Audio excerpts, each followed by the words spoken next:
Maribel, ayoko na. Maghiwalay na tayo.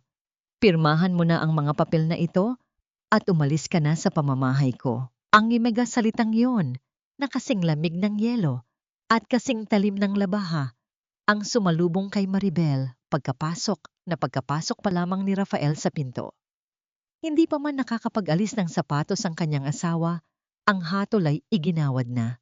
Tumigil ang mundo ni Maribel, ang mangkok ng mainit na sinigang na hipon na maingat niyang dala-dala ay nanginig sa kanyang mga kamay. Buong hapon niya itong iniluto, tiniis ang init sa kusina para lamang maihanda ang paboritong ulam ng asawa sa kanilang ika-10 anibersaryo. Ang usok ng sabaw na may bango ng sampalok ay humahaplos sa kanyang muka, isang kabaligtaran sa malupit na titig ni Rafael. Rafael, anong gibiro ito? Anibersaryo natin na ngayon, di ba? Nagluto ako ng paborito mo. Pabulong na sagot ni Maribel. Pilit na hinahanap ang kahit katiting na emosyon sa mga mata ng lalaking minahal niya ng isang dekada. Ngunit ang nakita lang niya ay pagkadiri at pagkabagot. Huwag mo akong danin sa drama ng pagluluto mo, Maribel. Sawa na ako. Sawa na ako sa bahay na ito na kasing tahimik ng sementeryo dahil wala kang kakayahang bigyan ako ng anak. 10 taon, Maribel. 10 taon akong naghintay sa wala. Bulyaw ni Rafael. Ang bawat salita ay parang sampal na paulit-ulit na dumadapo sa pisngi ni Maribel. Sa likuran ni Rafael, lumabas mula sa anino ng pasilyo ang kanyang biyenan na si Doña Remedios. Ang matanda ay nakasuot ng mamahaling sutla. Ang kanyang mga daliri ay may suot na mga diamanteng kumikinang sa ilalim ng liwanag ng chandelier at ang kanyang muka ay may bakas ng tagumpay. Narinig mo ang anak ko, Maribel. 1 dekada kaming nagtiis sa isang baog na katulad mo. Akala mo ba, sapat na ang paglilinis mo ng bahay at pagluluto para manatili ka rito? Ang kailangan ng pamilyang ito ay tagapagmana, hindi isang katulong na may sertipiko ng kasal. Nanigas ang buong katawan ni Maribel. Ang init ng mangkok ay nagsisimula nang mamaso sa kanyang mga palad, ngunit hindi niya ito mabitawan. Parang ang kanyang buong pagkatao ay nakakapit sa mangkok na yon, ang huling simbolo ng kanyang pagiging asawa. Ngunit ginawa ko ang lahat. Nagpakababa ako. Sumunod ako sa bawat gusto ninyo. Rafael, mahal kita. Hindi ba sapat iyon? Tumawa ng mapait si Rafael at kinuha ang isang envelope mula sa kanyang bag. Inihagis niya ito sa hapagkainan, sa tabi mismo ng florera ng mga bulaklak na binili ni Maribel para sa kanilang selebrasyon. Ang pag-ibig ay hindi nakakapagpatuloy ng apelyido ko, Maribel. Si Celine, buntis siya. Magkakaroon na ako ng anak. Isang tunay na pamilya na hindi mo kailanman maibibigay sa akin. Sa sandaling iyon, narinig ni Maribel ang tunog ng sarili niyang puso na nagkakapira-piso. Hindi ito isang malakas na ingay, kundi isang tahimik na pagguho sa loob ng kanyang dibdib. Ang mangkok na hawak niya ay dahan-dahang dulas sa kanyang nanginginig na mga daliri. Bumagsak ito sa sahig at ang mainit na sabaw ay tumalsik sa kanyang mga paa, ngunit hindi siya gumalaw. Ang hapdi ng paso sa balat ay wala pang isang bahagdan ng hapdi na nararamdaman niya sa kanyang kaluluwa. Ang paboritong ulam ni Rafael ay nakakalat na ngayon sa mamahaling tiles, isang maruming bakas ng kanyang nasayang na sakripisyo. Buntis! Si Celine? Halos hindi lumabas na tinig ni Maribel. Ang pangalan ng sekretarya ni Rafael ay parang lason sa kanyang bibig. Naalala niya kung paano niya tinanggap si Celine sa kanilang mga pagtitipon, kung paano niya ito tinuring na kaibigan. Ang lahat pala ay isang malaking pagtataksil na niluto sa likuran niya. Yes, Maribel. At bukas na bukas din lilipat na siya rito. Kaya kung may natitira ka pang hiya sa katawan, iimpake mo na ang mga basahan mo at lumayas ka na. Dagdag ni Doña Remedios habang hinahawakan ang braso ng kanyang anak na parang isang premyo. Huwag kang mag-alala. Bibigyan ka ni Rafael ng sapat na pera para makapagsimula ka uli sa hirap. Utang na loob mo pa yun sa amin. Tumingin si Maribel sa paligid ng bahay na itinuring niyang kaharian sa loob ng 10 taon. Ang bawat kanto Ang bawat kurtina, ang bawat paso ng halaman ay may bakas ng kanyang pag-aalaga. Ngayon, para siyang isang estranghero sa sarili niyang tahanan. Ang kanyang paningin ay lumabo dahil sa luhang ayaw niyang ipakita sa 2 taong nasa harap niya. Ang kanyang lalamunan ay nanunuyo at ang bawat paghinga ay parang paglunok ng bubog. Dahan-dahan niyang itinaas ang kanyang tingin kay Rafael. Ang lalaking minsang nangako sa kanya ng habang buhay ay nakatayo ngayon bilang kanyang hukom at tagabitay. Sa loob-loob ni Maribel, may isang bahagi niya ang gustong sumigaw, ang gustong manumbat. Ngunit ang nanayig ay ang nakakangilong katahimikan. 10 taon, mahinang sambit ni Maribel. Ang kanyang boses ay tila galing sa ilalim ng lupa. 10 taon kong ibinigay ang buhay ko sa inyo. Kinalimutan ko ang sarili ko, ang mga pangarap ko, para lang maging perpektong asawa at mena para sa pamilyang ito. At ito lang ang halaga ko? Isang papel at isang utos na lumayas? Wala kaming panahon para sa listahan ng mga ginawa mo, Maribel. Ang mahalaga ay ang resulta. At bigo ka, sabi ni Rafael sabay talikod. Iwan mo ang susi sa counter bago ka umalis. Ayaw kong makita ang mukha mo paggising ko bukas. Naiwan si Maribel na nakatayo sa gitna ng kanilang malawak na dining room. Ang bawat patak ng luha na nahuhulog mula sa kanyang mga mata ay parang tumatago sa sahig, naghahanap ng mapagtataguan. Ang lamig ng gabi ay nagsisimulang pumasok sa kanyang mga buto, ngunit may isang maliit na kislap ng apoy na nagsimulang mag-alab sa kaibuturan ng kanyang pagkatao. Isang apoy na hindi gawa sa galit, kundi sa isang matinding determinasyon. Habang nakatingin siya sa nagkalat na pagkain sa sahig, isang tanong ang paulit-ulit na umuukil-kil sa kanyang isipan. Ang lahat ba ng sakripisyong ito ay sadyang mauuwi lamang sa wala? O ang pagkawasak na ito ang magiging pundasyon ng isang bagay na hindi nila inaasahan? Lumingon si Maribel sa madilim na bintana, kung saan aninag ang kanyang sariling refleksyon. Isang babaeng sugatan, talo, at itinakwil. Ngunit sa likod ng mga matang iyon, may isang lihim na hindi alam ni Rafael at Doña Remedios. Isang lihim na matagal na niyang inihahanda, hindi para sa ganitong uri ng pamamaalam, kundi para sa kanyang sariling kaligtasan. Ano ang gagawin ng isang babaeng wala nang mawawala, maliban sa kanyang dangal na pilit nilang tinatapak-tapakan? Dahan-dahang humakbang si Maribel palayo sa malansang sabaw ng sinigang. Ang bawat hakbang niya ay mabigat, ngunit may kasamang kakaibang katiyakan. Hindi niya kinuha ang envelope ng pera sa lamesa. Sa halip, ang tanging dinala niya ay ang kanyang nanginginig na hininga at ang matinding hapdi sa kanyang puso na ngayon ay unti-unti nang nagiging bato. Ang bawat piraso ng damit na itinitupi ni Maribel ay tila isang pahina ng kanyang buhay na punong-puno ng pait at pagsisisi. Sa loob ng silid na naging saksi sa kanyang mga hikbi sa gabi, ang katahimikan ay naging kasing bigat ng dambuhalang bato habang inilalagay niya ang kanyang mga lumang blusa sa loob ng kupas na maleta. Dumapo ang kanyang paningin sa isang lumang litrato sa ibabaw ng side table.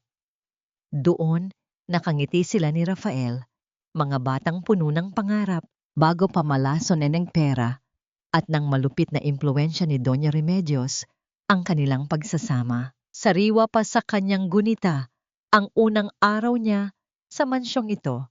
Akala ni Maribel, ang pagpapakasal sa lalaking mahal niya ay ang simula ng kanyang sariling kwentong pambata. Ngunit ang pangarap ay agad naging bangunggot. Naalala niya noong unang beses niyang sinubukang magmano sa kanyang biyenan bilang tanda ng paggalang. Huwag mong dungisan ang kamay ko ng iyong mga palad na amoy isda, Maribel. Ang malamig na sabi ni Doña Remedios noon, habang mabilis na binawi ang kanyang kamay at nagkunwaring nagpapahid ng alkohol. Ang isang tulad mong galing sa hirap ay dapat matutong lumugar. Hindi ka asawa rito. Isa kang utang na loob na kailangang bayaran. Mula noon, ang buhay ni Maribel ay naging isang mahabang serye ng pagpapakumbaba. Siya ang unang gumigising para maghanda ng almusal, ngunit siya ang huling kumakain ng mga tira-tira sa kusina. Siya ang naglalaba ng mga mamahaling baro ni Rafael at ng kanyang biyenan. Tinitiyak na walang kahit isang gusot, kahit na ang sarili niyang mga kamay ay unti-unti nang nagkakalyo at nasusugatan sa tapang ng sabon. Ngunit, ang pinakamasakit na bahagi ng kanyang nakaraan ay ang desperadong paghahangad na magkaroon ng anak. Naalala ni Maribel ang bawat gabi na uminom siya ng mapapait na halamang gamot na ibinibigay ni Doña Remedios, ang bawat pagbisita sa doktor, kung saan siya ay laging pinapahiya ni Rafael. Bakit ba ang tagal, Maribel? Baka naman sadyang wala kang silbi bilang babae? Ang madalas na sumbat ni Rafael sa kanya tuwing darating ang kanyang buwan ng dalaw.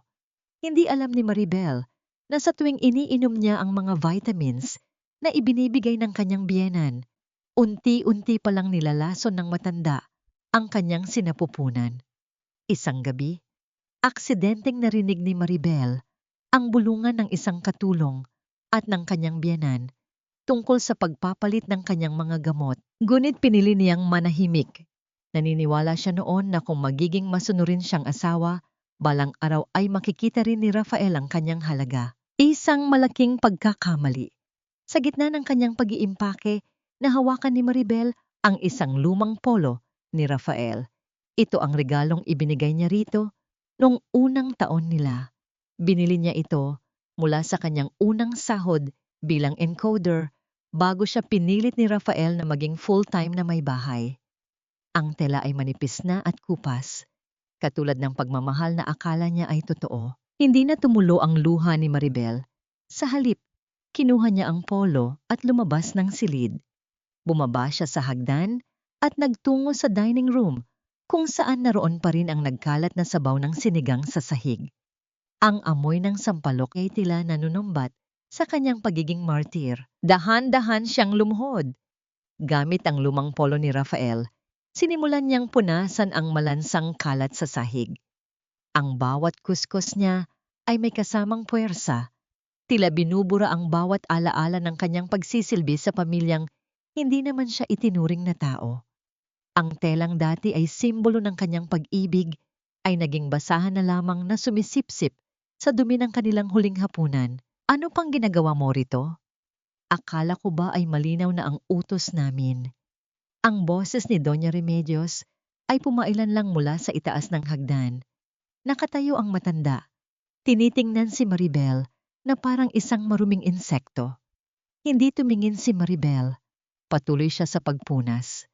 Nililinis ko lang ang huling bakas ng aking pagkatao sa bahay na ito, ma.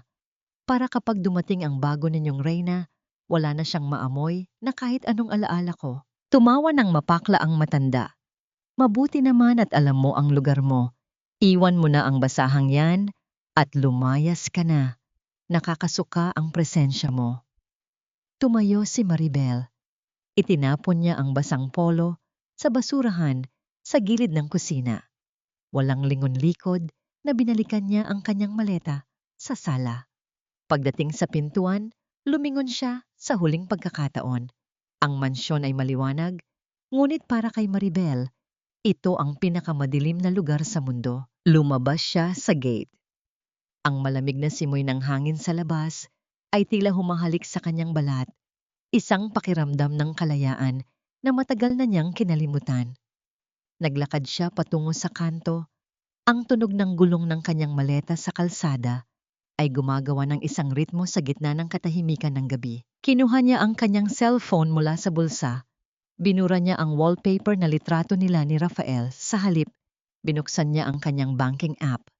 Ang screen ay nagpakita ng isang serye ng mga numero na walang sinuman sa pamilya ni Rafael ang nakakaalam. Isang malaking halaga ng pera ang matagal na niyang inilipat sa isang offshore account sa Singapore. Sa loob ng 5 taon niyang paghawak sa accounting ng kumpanya ng pamilya. Hindi ito pagnanakaw. Ito ay ang kabayaran sa 10 taon ng kanyang buhay na ninakaw nila. Habang naghihintay ng taxi, isang itim na sasakyan ang dumaan sa harap niya. Sa loob, nakita niya si Rafael na nakangiti. Kausap ang isang babaeng may malaking tiyan, si Celine. Hindi sila huminto. Hindi man lang siya tinapunan ng tingin ni Rafael. Ngunit sa dilim ng gabi, isang misteryosong ngiti ang gumuhit sa mga labi ni Maribel. Magpakasaya kayo habang meron pa kayong matutuluyan. Bulong niya sa hangin. Sino ang nagpadala ng mensahe kay Maribel tungkol sa mga pekeng gamot 5 taon na ang nakalilipas? At bakit hinayaan ni Maribel na mangyari ang lahat hanggang sa puntong ito? Ang katahimikan ni maliit na condo unit na ito ay hindi nakakabingi, kundi isang maindayog na uyayi para sa pagod na kaluluwa ni Maribel. Malayo ito sa ingay ng mararangyang salo-salo sa Forbes Park, malayo sa bulyaw ni Doña Remedios, at malayo sa bawat buntong hininga ng pagkadismaya ni Rafael. Dito, sa loob ng 4 na sulok na siya mismo ang bumili, 5 taon na ang nakalilipas.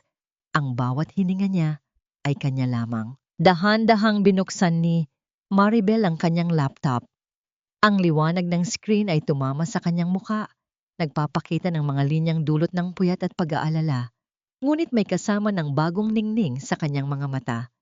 Hindi siya ang Maribel na tinitingnan nila bilang basahan. Sa harap ng mga digital na numero, siya ang arkitekto ng sarili niyang kaligtasan. Good evening, Attorney Lim. Yes, I am settled. Proceed with the final stage of the transfer. Mahinahong sabi ni Maribel sa telepono. Ang kanyang boses, na dati ay nanginginig sa takot tuwing kakausapin ng asawa, ngayon ay matatag at puno ng autoridad. Are you sure about this, Maribel? Once the funds are moved to the Singapore account, there's no turning back. Your husband's company will be on the brink of a massive audit. Sagot ng boses sa kabilang linya. Ay isang mapait ng ngiti ang sumilay sa labi ni Maribel. Sila ang unang tumalikod sa akin, attorney. I gave them 10 years. I managed their books. I saved them from bankruptcy multiple times while they were busy spending money on their ego. Ang perang ito ang kabayaran sa bawat luhang pumatak sa sahig ng mansyong yon. Matapos ang tawag, dahan-dahang tumayo si Maribel at nagtungo sa maliit na kusina. Kumuha siya ng isang tasa ng noodles, isang simpleng pagkain na hinding-hindi papayagang ihain sa hapag ni Doña Remedios. Habang hinihintay niyang lumambot ang noodles, pinanood niya ang mga bituin sa labas ng bintana. Ang mga ilaw ng lungsod ay tila mga diamanteng nagkalat, ngunit para sa kanya, wala nang mas hihigit pa sa kinang ng kanyang kalayaan. Inilapit niya ang tasa sa kanyang muka, nilalanghap ang mainit na usok nito. Ang unang subo ay tila isang pagdiriwang. Walang matapang na sermon, walang mapanghusgang tingin. Ito ang lasa ng kapayapaan. Sa bawat pagnguya, tila unti-unting nababawasan ang bigat sa kanyang dibdib. Isang maliit na detalye, isang simpleng tasa ng noodles, ngunit dito niya naramdaman na tao siyang muli. Bumalik siya sa kanyang mesa at binuksan ang isang folder na nakatago sa ilalim ng mga dokumento. Doon ay nakasilip ang isang lumang passbook sa ilalim ng pangalan ng kanyang yumaong ina. Doon niya unting inilalagak ang mga bonuses at commissions na hindi alam ni Rafael na kinikita ng kumpanya. Sa loob ng 5 taon, naging anino siya sa sarili nilang negosyo, nagtatrabaho sa dilim, habang ang pamilya ni Rafael ay nagpapakasasa sa liwanag. Napatigil ang kanyang pag-iisip nang mag-vibrate ang kanyang cellphone sa ibabaw ng mesa. Isang notification mula sa social media ang lumitaw. Hindi niya napigilang buksan ito. Isang larawan ang sumalubong sa kanya. Si Rafael, nakayakap sa likuran ni Celine habang hawak-hawak ang tiyan ng babae. Ang caption ay tila isang punyal na sadyang itinatarak sa kanyang sugat. Finally, the missing piece of our family is coming soon. No more empty rooms, just pure love. Ramdam ni Maribel ang biglang pagbilis ng tibok ng kanyang puso. Ang sakit ay naroon pa rin, nanunuot, nagpapaalala sa kanya na siya ay tao lamang. Ngunit sa halip na maiyak, hinawakan niya ng mahigpit ang gilid ng mesa. Ang kanyang mga daliri ay nagputi sa diin. Salamat sa pag-alis. Ang bulong ng isang mensahe na kasunod ng iyang larawan galing sa isang hindi kilalang numero, ngunit alam niyang si Celine ang may gawa niyon. Dahan-dahang ibinaba ni Maribel ang kanyang cellphone. Hindi niya ito ibinato, hindi siya sumigaw. Sa halip, kinuha niya ang kanyang baso ng tubig at uminom ng dahan-dahan. Ang lamig ng tubig ay tila nagpapatigas sa kanyang kalooban. Isang tanong ang nanatili sa kanyang isipan. Sino ang taong nagpadala sa kanya ng kopya ng lahat ng lihim na bank accounts ni Rafael noong nakaraang taon? Ang misteryosong SO na palaging nagbibigay sa kanya ng impormasyon mula sa loob ng kumpanya. Sa gitna ng katahimikan, narinig ni Maribel ang marahang pagtunog ng notification sa kanyang laptop. Isang email ang pumasok. Ang subject line ay maikli lang ngunit sapat na para magpataas ng balahibo niya. The trap is set. They are hungry for the Singapore investment. Give them the bait. Tumayo si Maribel at lumapit sa bintana. Tinitingnan ang sarili niyang refleksyon sa salamin. Wala na ang takot. Ang tanging natitira ay ang malamig at kalkuladong plano ng isang babaeng itinapon. Ngunit ngayon ay handa nang bumawi sa lahat ng kinuha sa kanya. Magsaya kayo sa inyong bagong simula, pabulong niyang sabi, habang ang kanyang hininga ay gumagawa ng manipis na ulap sa malamig na salamin ng bintana. Dahil ang katapusan ninyo ang magiging pinakamagandang tanawin na makikita ko. Itapon mo ang lahat ng basurang ito. Ayoko ng amoy ng nakaraan sa silid na ito. Ang tinig ni Celine ay matinis at puno ng pagmamalaki, habang nakatayo siya sa gitna ng master bedroom na dati ay pag-aari ni Maribel. Hawak-hawak niya ang isang mamahaling unan at walang pakundangan itong inihagi sa labas ng pinto, kung saan nakatayo ang matandang katulong na si Lola Ines. Ang bawat gamit na hinahawakan ni Celine, mga paboritong pabango ni Maribel, ang mga libro nito, kahit ang mga maliliit na dekorasyong pinag-ipunan ng dating asawa, ay itinuturing niyang dumi. Ngunit, Ma'am Celine, ang ilan po rito ay mahalaga kay Ma'am Maribel. Pabulong na pagtutol ni Lola Ines, ang kanyang mga kamay ay nanginginig habang pinupulot ang mga gamit sa sahig. Wala akong pakialam. Ako na ang reyna sa bahay na ito ngayon. At ang reyna ay hindi tumitira sa tambak ng basura. Singal ni Celine, inirapan niya ang matanda bago humarap sa salamin at hinaplos ang kanyang tiyan na hindi pa naman gaanong malaki. Dito lalaki ang anak ni Rafael at kailangan niya ng lugar na amoy tagumpay, hindi amoy kabiguan. Sa pintuan, lumitaw si Doña Remedios na may dalang isang maliit na kahon ng alahas. Ang kanyang mukha ay maliwanag, tila nakahanap ng bagong laruan sa katauhan ni Celine. Hayaan mo na ang mga yan, Celine iha. Pinabili ko na ang mga tauhan natin ng bagong kurtina at mga kasangkapan mula sa Italia. Walang ititira na kahit anong bakas ng babaeng yon. Lumapit ang matanda kay Celine at malambing na hinawakan ang balikat nito. Kumusta ang pakiramdam mo? Kumain ka na ba ng prutas na ipinahanda ko? Kailangan ng apo ko ng sapat na nutrisyon. Nagbago ang ekspresyon ni Celine. Mula sa pagiging mataray, naging tila isang maamong tupa siya sa harap ng kanyang biyenan. Medyo nahihilo po ako, ma. At parang hindi ko gusto ang amoy ng kusina ngayon. Maari po bang si Lola Ines na lang ang magdala ng pagkain ko rito sa taas? Ayoko pong mapagod ang baby. Gumiti si Doña Remedios, bagaman may bahid ng pagtataka sa kanyang mga mata. Si Maribel noon, kahit may sakit, ay pilit na bumababa para pagsilbihan sila sa hapagkainan. Ngunit mabilis niyang iwinaksi ang isiping iyon. Siyempre naman iha, Ines, ihanda mo ang pinakamahalagang pagkain para kay Celine at iakyat mo rito. Siguraduhin mong malinis ang lahat. Nang makaalis si Doña Remedios, agad na bumalik ang matalim na tingin ni Celine. Umupo siya sa dulo ng kama at kumuha ng kanyang cellphone.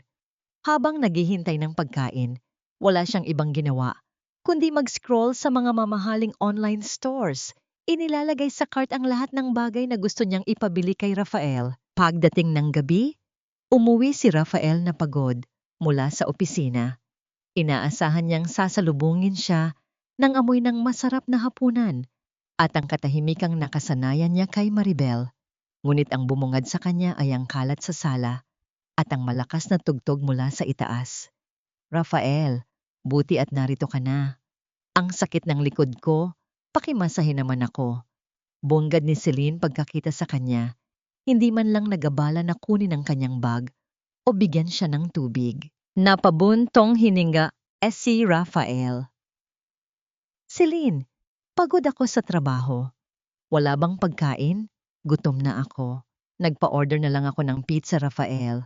Masyadong mainit sa kusina at baka makasama sa baby ang usok. Sagot ni Celine habang patuloy na nagtitipa sa kanyang phone. At saka, kailangan natin ng bagong katuwang sa bahay.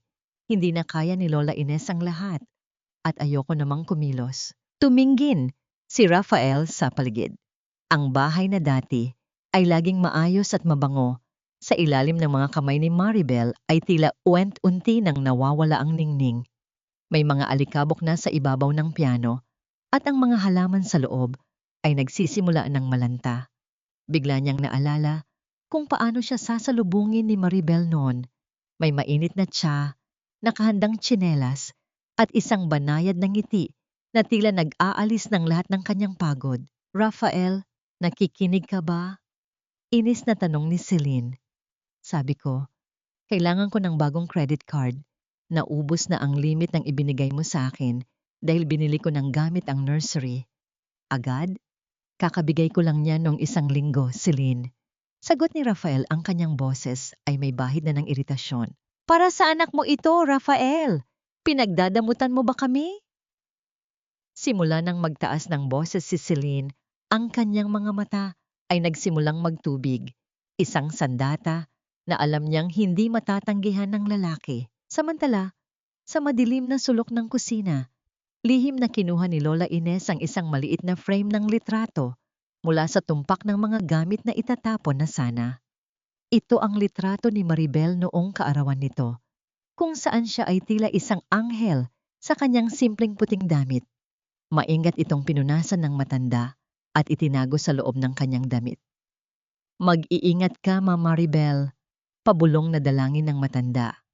Dahil ang bahay na ito ay unti nang nilalamon ng kadiliman. Nabalik ang atensyon ni Lola Ines nang marinig niya ang malakas na sigaw ni Celine mula sa taas. Rafael, bakit tinatawagan ka ng bangko? May problema ba sa account mo? Napatigil si Rafael sa pag-akyat sa hagdan.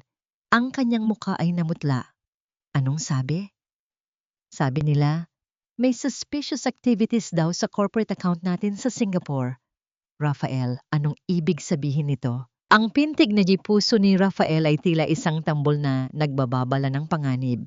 Sa kabilang dako ng lungsod, si Maribel ay nakaupo sa kanyang madilim na balkonahe. Hawak ang isang baso ng alak, habang pinapanood ang isang pulang indicator sa kanyang monitor na nagpapakita ng matagumpay na pag-access sa isang lihim na server. Magsisimula pa lang tayo, Rafael. Pabulong na sabi ni Maribel sa hangin, habang ang isang misteryosong tawag ay pumasok sa kanyang cellphone. Hindi ito si Attorney Lim. Ito ay isang boses ng lalaki, malalim at pamilyar. The Queen is moving her pieces, Maribel. Are you ready for the checkmate? Hindi nagtagal, at ang bawat sulok ng mansyon ng mga pamilyang Villarreal ay binalot ng isang uri ng tensyong hindi maipaliwanag. Ang dating kumpanya na tila isang matatag na tore ay nagsimulang gumuho mula sa loob. Hindi alam ni Rafael kung bakit ang mga pondo na dapat ay naroon ay tila naglahong parang bula. Ang mga supplier ay nagsisimulang mag-abiso ng pagkaantala at ang mga utang sa bangko ay unti-unting nagpapakita ng kanilang mga pangil. Anong ibig mong sabihin na kailangan natin ng bagong puhunan, Rafael? Hindi ba't maayos ang takbo ng negosyo? Ang boses ni Doña Remedios ay puno ng pagkabahala habang mabilis na pinapaypayan ang sarili sa loob ng kanilang malawak na sala. Napahilot si Rafael sa kanyang sentido. May mga butas sa accounting na hindi ko maipaliwanag, Ma. Mula nang umalis si Maribel, tila nawala ang kontrol natin sa daloy ng pera.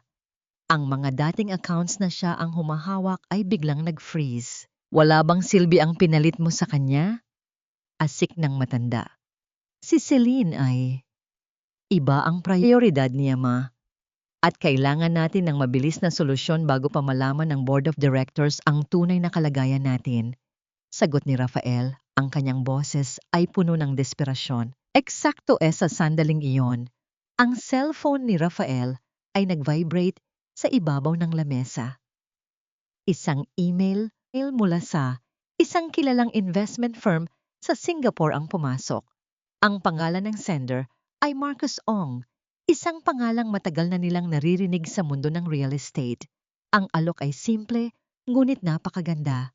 Isang joint venture para sa isang luxury resort sa Palawan na nangangako ng triple na balik ng puhunan sa loob lamang ng 6 na buwan. Sa kabilang dako ng lungsod, sa loob ng isang tahimik na coffee shop na may tanawin ng abalang kalsada, nakaupo si Maribel. Nakasuot siya ng isang eleganteng itim na dress at malalaking sunglasses.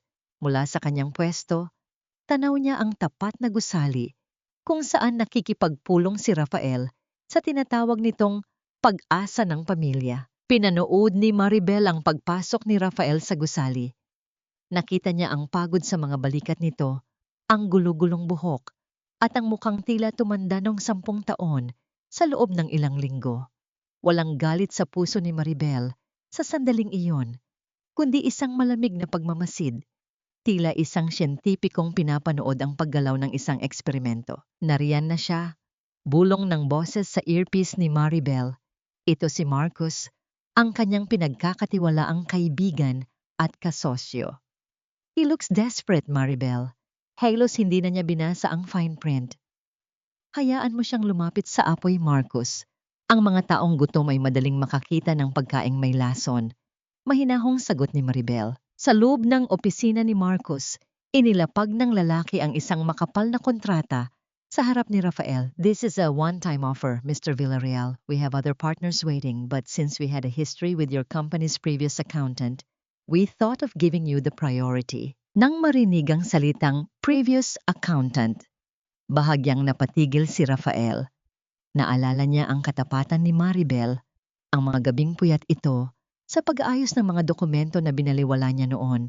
Ngunit ang tinig ni Doña Remedios sa kanyang isipan, ang tinig na laging nag-uutos na maging pinakamayaman at pinakamakapangyarihan, ang nanayig.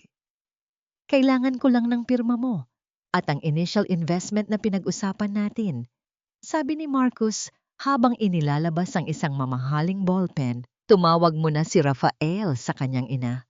Ma, kailangan nating gamitin ang reserve funds, pati na ang, alam mo na, ang itinatago nating pondo sa laba. Gawin mo, Rafael. Huwag kang mag-atubili. Ito na ang pagkakataon nating mabawi ang lahat at ipakita sa babaeng yon na hindi natin siya kailangan. Magiging mas mayaman tayo kaysa sa dati, higit pa sa inaasahan ng sinuman. Ang kasakiman sa boses ni Doña Remedios ay tila isang laso na dumadaloy sa linya ng telepono. Dahan-dahang kinuha ni Rafael ang ballpen. Ang tunog ng paglapat ng tinta sa papel ay hindi narinig sa labas. Ngunit para kay Maribel na naghihintay, ito ay tila isang malakas na hudyat ng tagumpay. Nakita niya mula sa malayo ang pagtayo ni Rafael at ang pakikipagkamay nito kay Marcus sa harap ng malaking bintana. Isang mapait na ngiti ang gumuhit sa mga labi ni Maribel.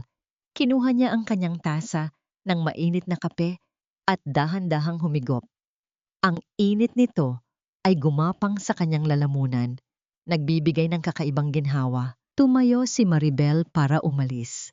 Habang naglalakad siya palabas ng coffee shop, saktong lumabas din si Rafael mula sa gusali sa tapat. Sa isang sandali, nagtagpo ang kanilang mga paningin sa gitna ng abalang trapiko. Napatigil si Rafael.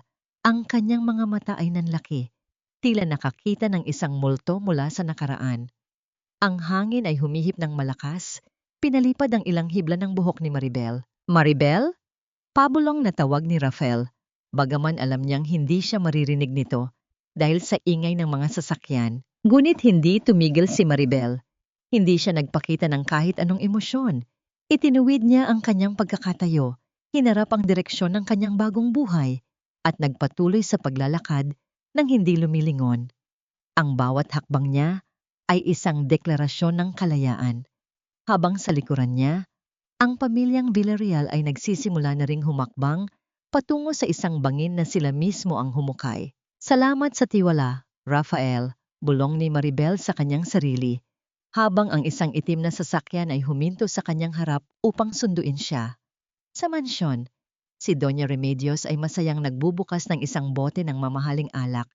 Hindi alam na ang bawat patak nito ay hiram na lamang sa panahong mabilis na nauubos. Ano, mangyayari kapag nalaman ni Rafael na ang lahat ng pera na akala niya ay gagamitin sa proyekto ay diretso palang napupunta sa isang account na ang pangalan ay walang iba kundi Maribel Villarreal? Ang mansion ng mga Villarreal ay nagliliyab sa liwanag ng mga kristal na chandelier. Tila ba itinatago ng ningning nito ang mga bitak sa pundasyon ng kanilang tahanan. Amoy na amoy sa hangin ang mamahaling pabango ng mga bisitang kabilang sa mataas na lipunan. Hinaluan ng bango ng mga hiningang amoy alak at mapanuring mga salita. Ito ang gabi ng kanilang pagdiriwang para sa bagong proyektong magpapayaman sa kanila at para sa sanggol na dinadala ni Celine. Sa gitna sala, nakatayo si Doña Remedios na tila isang reyna. Suot ang kanyang kulay gintong trahe de mestiza. Hawak niya ang isang baso ng champagne habang ipinagmamalaki sa kanyang mga kaibigan ang swerte na dinala ni Celine sa kanilang pamilya. Nakikita ninyo, ang tamang babae para sa aking anak ay ang siyang magbibigay ng buhay, hindi ang siyang nagpapatuyo ng aming lahi.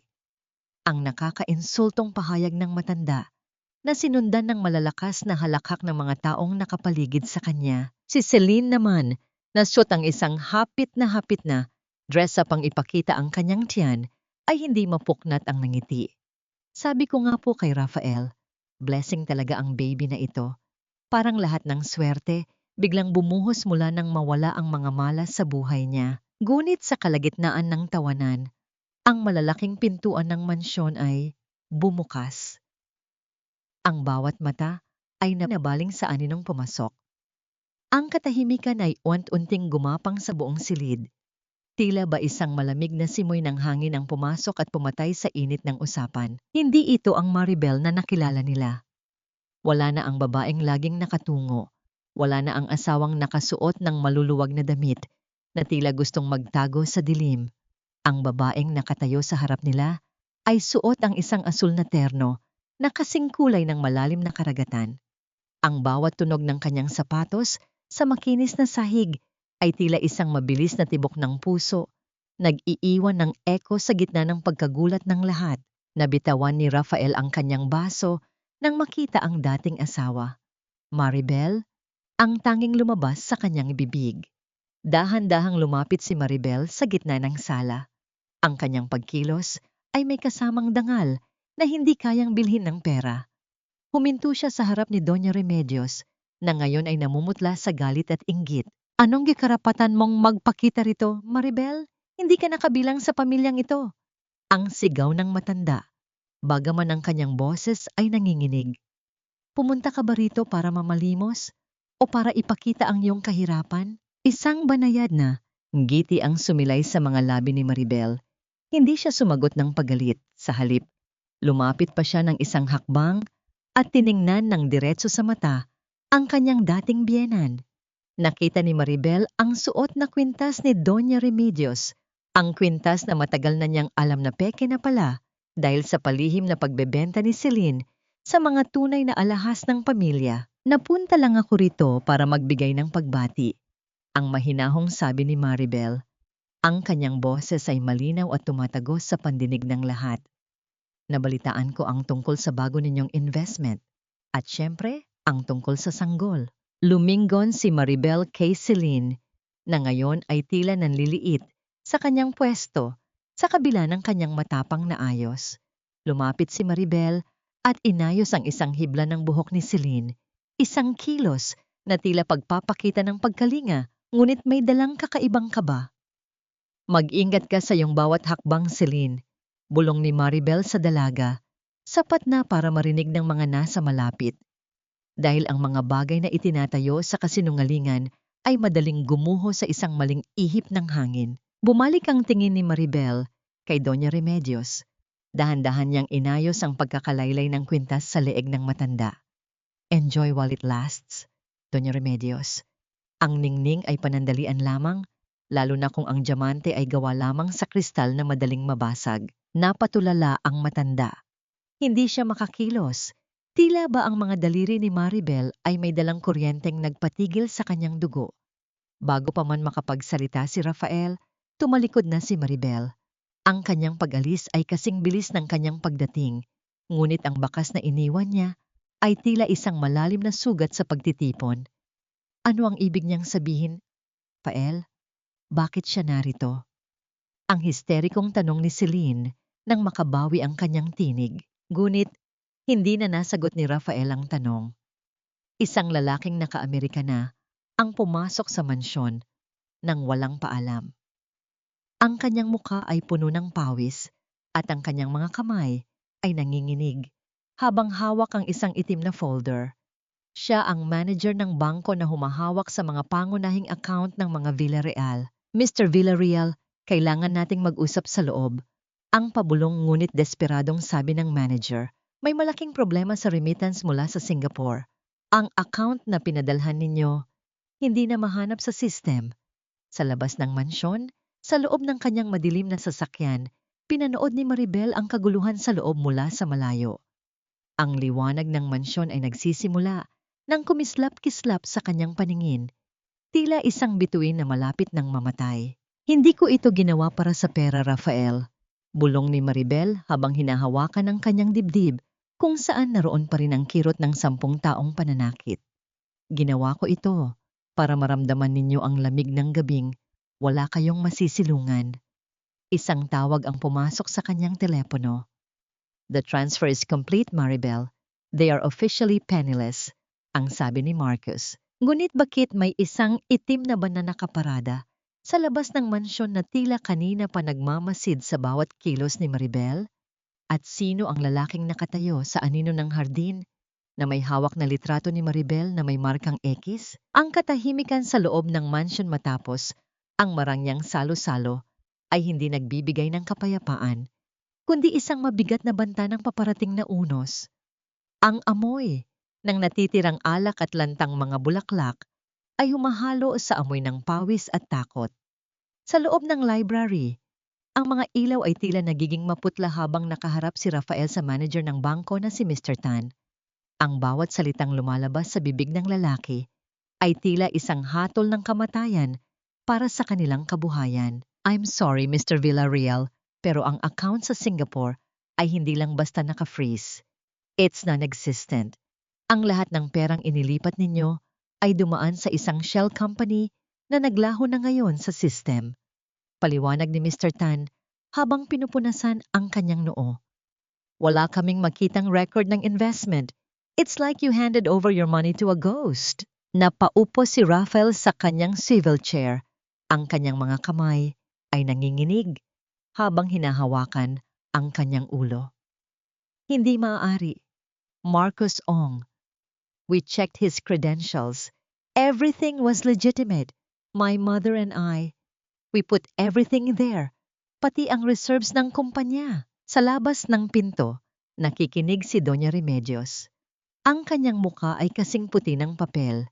Hindi niya namalayan na ang kanyang mamahaling panyo ay nahulog na sa sahig. Ang bawat pintig ng kanyang puso ay tila isang mabilis na tambol na nagpapaalala sa kanya ng mga babala ni Maribel kanina. Dahan-dahan siyang naglakad patungo sa kanyang silid.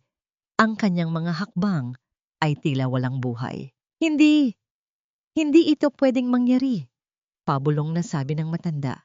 Dali-dali niyang binuksan ang kanyang maliit na vault sa likod ng isang painting. Sa loob, naroon ang mga itim na kahon ng kanyang mga alahas, ang kanyang tanging sandigan sa oras ng kagipitan.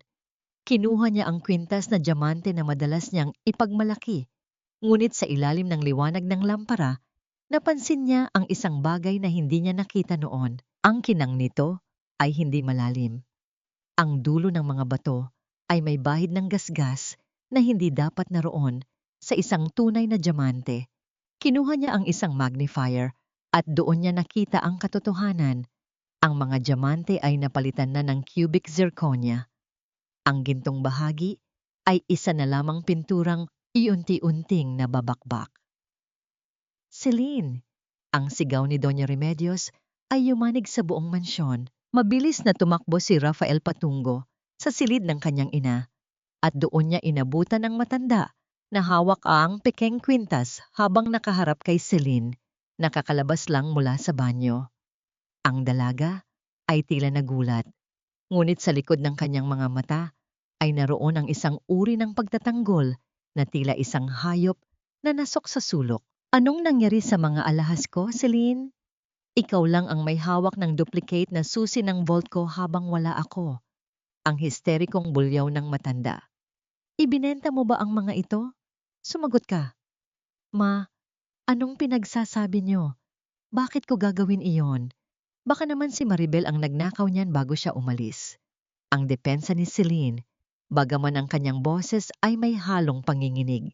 Huwag mong gamitin ang pangalan ni Maribel para pagtakpan ang dumi mo. Sigaw ni Rafael na ngayon ay puno na rin ng pagdududa. Si Maribel, 10 taon siyang narito, pero walang kahit isang sentimo na nawala sa amin. Pero ikaw, mula nang dumating ka, lahat tayo ay nasa panganib. Lumapit si Rafael kay Celine at hinawakan ang braso nito. Explain this to me, Celine. Bakit may mga tawag ka sa isang gambling financier sa Macau? Nakita ko ang record sa billing ng telepono mo kagabi. Ang mukha ni Celine ay nagbago. Ang maamong mukha na ipinapakita niya ay napalitan ng isang mapang-uyam na ngiti. Pera niyo? Rafael, huwag kang magpatawa. Ang kumpanya niyo ay matagal ng lubog bago pa ako dumating. At ang baby na ito? Akala niyo ba ay ganoon kadali akong magkakaanak sa isang lalaking tulad mo na sabi ni Doña Remedios ay perfect? Pero ang totoo ay kasing hina ng ulan. Isang malakas na sampalang dumapo sa pisanggi ni Celine Nina mula kay Doña Remedios. Ang tunog nito ay tila isang pagpunit sa katahimikan ng gabi. Celine fell to the floor, holding her belly, her eyes wide with faked pain. Ang anak ko! Rafael, ang anak mo! Iyak ni Celine, muling bumabalik sa kanyang pag-arte. Ngunit, hindi na lumapit si Rafael. Nakatayo lang siya roon. Tinitingnan ang dalawang babaeng naging dahilan ng pagtatapon niya sa isang kayamanang hindi niya nakita noon, ang katapatan ni Maribel. Ang bawat luha ni Celine ay tila wala ng halaga sa kanyang paningin. Sa gitna ng kaguluhan, lumapit ang matandang katulong na si Lola Ines. Ang kanyang mga kamay ay may hawak na isang basong tubig, ngunit ang kanyang tingin ay nakatuon sa isang maliit na bagay na nakita niya sa ilalim ng kama ni Celine habang naglilinis. Isa itong maliit na pakete ng gamot, isang uri ng hormonal supplement na madalas gamitin para sa mga false pregnancies o para manipulahin ang resulta ng ilang medical tests. Lumingon si Lola Ines sa bintana kung saan aninag ang mga bituin. Naalala niya ang sinabi ni Maribel sa kanya bago ito umalis. Magmasid ka lang, Lola Ines. Ang katotohanan ay parang tubig. Laging nakakahanap ng daan para lumabas. Sa labas ng mansyon, ang itim na van na kanina, panagmamasid ay dahan-dahang umandar. Sa loob nito, isang lalaki ang nag-aayos ng kanyang headset. The cracks are widening, Ma'am Maribel. They are destroying each other from the inside. Good. Ang maikling sagot ni Maribel sa kabilang linya. Dahil bukas, ang mga bangko na mismo ang kakatok sa pintuan nila. I want them to feel how it is to lose a home in a single day. Ngunit sa gitna ng tagumpay ni Maribel, isang misteryosong dokumento ang dumating sa kanyang email mula sa SO. Hindi ito tungkol sa pera. Ito ay isang luma at kupas na medical record ni Rafael mula sa isang klinik na hindi alam ni Maribel na pinuntahan nito 10 taon na ang nakalilipas. Ano ang nakasulat sa record na ito na magpapabago sa tingin ni Maribel sa kanyang buong pagsasama kay Rafael? At sino ang lalaking nakatayo sa labas ng kondo ni Maribel na tila may dalang masamang balita? Rafael, wala na. Lahat ng assets mo, pati ang mga accounts na nakapangalan sa kumpanya sa Singapore, tuluyan ng kinuha ng gobyerno dahil sa investigasyon ng malawakang fraud. Wala na tayong makuha. Zero, Rafael. Zero. Ang tinig ni Attorney Santos sa kabilang linya ay tila isang hatol na nagpaguho sa huling hibla ng pag-asa ni Rafael. Nakatitig lang siya sa malawak na swimming pool ng kanilang mansion na ngayon ay puno na ng mga tuyong dahon at lumot dahil wala nang naglilinis nito. Ang katahimikan sa loob ng bahay ay kasing lamig ng isang sementeryo. Wala na ang mga masasayang tawanan, wala na ang amoy ng masasarap na luto ni Maribel. Ang tanging naririnig na lang ay ang malakas na pagtatalo nina Celine at Doña Remedios sa kabilang silid. Hindi ko kasalanan kung bakit naging peke ang mga alahas mo, ma. Baka naman sadyang peke na yan bago pa ako dumating. Ang bulyaw ni Celine ay umalingaw sa pasilyo. Sinunggaling, ikaw lang ang may access sa vault ko. Mula nang pumasok ka sa bahay na ito, unti-unting nawala ang lahat sa amin. Ang boses ni Doña Remedios ay nanginginig sa galit at panghihina. Napapikit si Rafael. Ang sakit sa kanyang sentido ay tila isang martilyong paulit-ulit na pumupukpok. Dahan-dahan siyang naglakad patungo sa kanyang kwarto. Ang bawat hakbang ay tila may kasamang mabigat na tanikala. Binuksan niya ang isang maliit na drawer sa kanyang bedside table, naghahanap ng gamot para sa kanyang sakit ng ulo. Ngunit sa halip na gamot, isang maliit at lumang post-it note ang nakita niya. Love, huwag mong kalimutang uminom ng vitamins mo. Nag-iwan ako ng prutas sa lamesa. Ingat sa work. Mahal kita. Sulat kamay iyon ni Maribel mula noong nakaraang taon. Ang simpleng paalala na dati ay binabaliwala niya. Ngayon ay tila isang matalim na kutsilyong sumasaksak sa kanyang puso. Naalala niya kung paano siya alagaan ni Maribel sa loob ng 10 taon. Tahimik, walang hinihintay na kapalit at laging inuuna ang kanyang kapakanan. Ngayon, ang kapalit ni Maribel ay isang babaeng wala nang ginawa, kundi humingi ng pera at magreklamo. Samantala, sa isang modernong opisina sa Makati, nakaupo si Maribel habang nakaharap sa malaking bintana na tanaw ang buong syudad. Hawak niya ang isang brown envelope na ipinadala ni So. Dahan-dahan niyang inilabas ang laman nito. Ang medical record ni Rafael 10 taon na ang nakalilipas. Habang binabasa ni Maribel ang bawat salita ng doktor, ang kanyang mga kamay ay nagsimulang manginig. Ang kanyang hininga ay naging mababaw. Patient name, Rafael Villarreal. Diagnosis, azoospermia. Condition, permanent infertility. Bumagsak ang dokumento sa kanyang kandungan. Ang 10 taon ng kanyang buhay ay mabilis na nag-flashback sa kanyang isipan. Ang bawat gamot na ipinilit sa kanya ni Doña Remedios, ang bawat panunumbat ni Rafael na siya ay baog, ang bawat luhang ibinuhos niya dahil sa paniniwalang siya ang may pagkukulang. Ang lahat ng iyon ay isang malaking kasinungalingan. Alam ni Rafael na siya ang hindi pwedeng magkaanak, pero hinayaan niyang si Maribel ang magpasan ng lahat ng kahihiyan at sakit. Hayop ka, Rafael! Ang bulong ni Maribel ay puno ng pait at matinding pighati.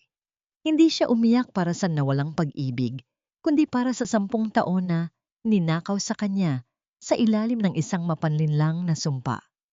Biglang bumukas ang pinto kanyang opisina. Pumasok si Marcos na may dalang balita.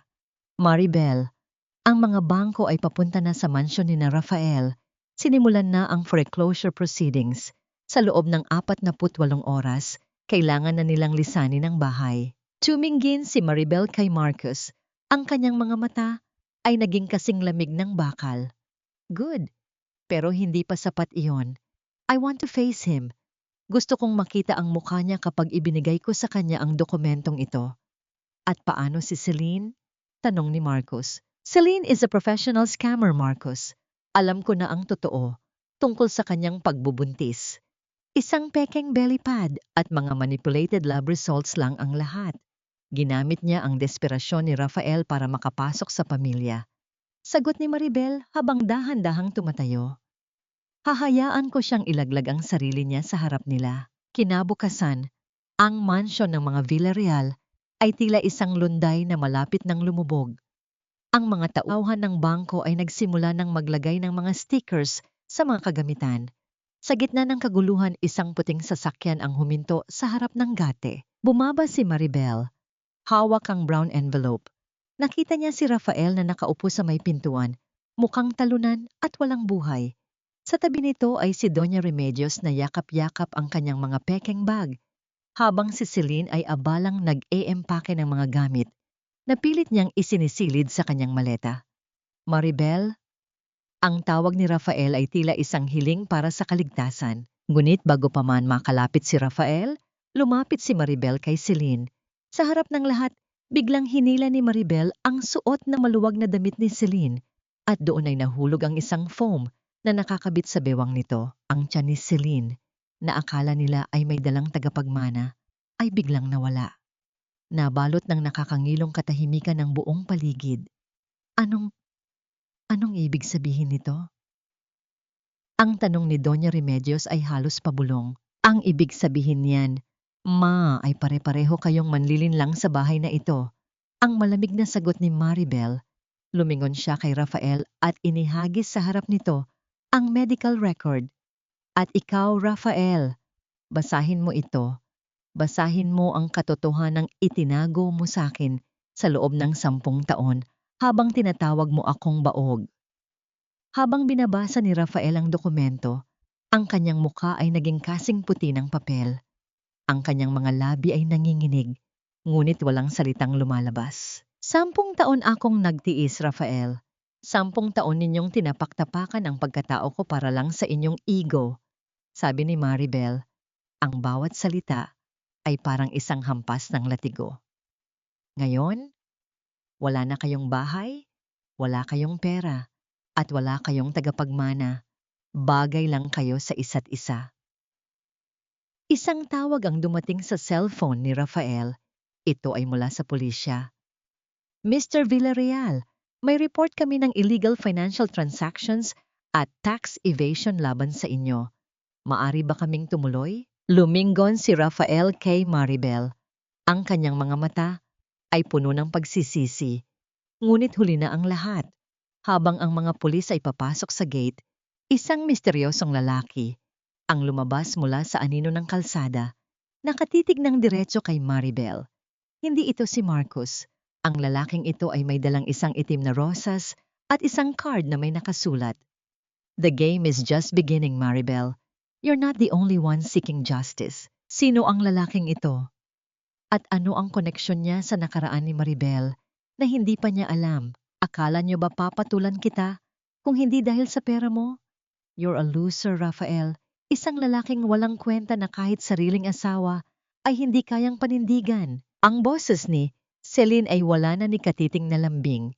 Ang bawat salita niya ay parang latigo na humahampas sa pagkatao ni Rafael habang nakatayo sa harap ng nagkakagulong mga gamit. Si Celine ay mabilis na isinara ang kanyang maleta. Wala na ang foam sa kanyang tiyan, wala na ang mapagkunwaring pag-aalaga. Ang natira ay ang malamig na katotohanan ng isang babaeng naglaro sa desperasyon ng isang pamilya. Celine, paano mo nagawa ito? Akala ko magkakaroon na tayo ng pamilya. Garalgal ang boses ni Rafael. Nakaluhod siya sa damuhan, hawak-hawak pa rin ang medical record na ibinigay ni Maribel. Ang bawat letra sa papel na yon ay parang apoy na tumutupok sa kanyang huling hibla ng dangal. Pamilya! Rafael, please, stop being so pathetic. Pang-uyam ni Celine habang isinusukbit ang kanyang mamahaling bag na galing din sa pera ni Rafael. Simulat sa pool, alam kong baog ka. Narinig ko ang usapan ninyo ni Doña Remedios noon sa opisina tungkol sa pagtatago ng records mo. Ginamit ko lang yon para makuha ang tiwala nyo. And look at you now. Wala na kayong pera. Wala na kayong bahay. Bakit pa ako mananatili rito? Napatitig si Rafael sa kanyang ina, si Doña Remedios, na ngayon ay nakatulala sa kawalan. Ang matandang babae na dating naghahari-harian sa mansyong ito ay tila isang tuyot na dahon na pilit na kumakapit sa sanga. Ang kanyang mga kamay ay mahigpit na nakahawak sa isang maliit na rebulto, tila humihingi ng himala sa gitna ng impyernong sila rin ang lumikha. Ma, alam mo, Alam mo na ako ang may problema, pero hinayaan mong saktan si Maribel. Ang tanong ni Rafael ay puno ng matinding pait. Hindi sumagot si Doña Remedios. Ang kanyang pananahimik ay ang pinakamalakas na kumpirmasyon ng kanyang kasamaan. Para sa kanya, mas mahalaga ang reputasyon ng kanyang anak kaysa sa buhay ng babaeng nagsilbi sa kanila ng 10 taon. Sa gitna ng tensyon, lumapit ang mga pulis kay Celine. Miss Celine Ramirez, you are under arrest for multiple counts of estafa at falsification of public documents. Mayroon kaming report mula sa Singapore tungkol sa mga nakaraang biktima mo. What? No! Bitawan niyo ako! Ang sigaw ni Celine ay nawalan ng saysay nang marinig ang tunog ng kadena ng posas na lumapat sa kanyang mga kamay. Lumingon siya kay Maribel na nakatayo lang sa malayo. Tahimik na pinapanood ang bawat eksena. Ikaw! Ikaw ang may gawa nito, Maribel! Hayop ka! Hindi kumibo si Maribel. Ang kanyang mga mata ay walang mababakas na galit, tanging isang malalim na pagkapagod at relief. Dahan-dahan siyang lumapit kay Lola Ines, ang matandang katulong na tapat sa kanya hanggang sa huli. Ma'am Maribel, bulong ni Lola Ines habang iniaabot ang isang maliit na bagay.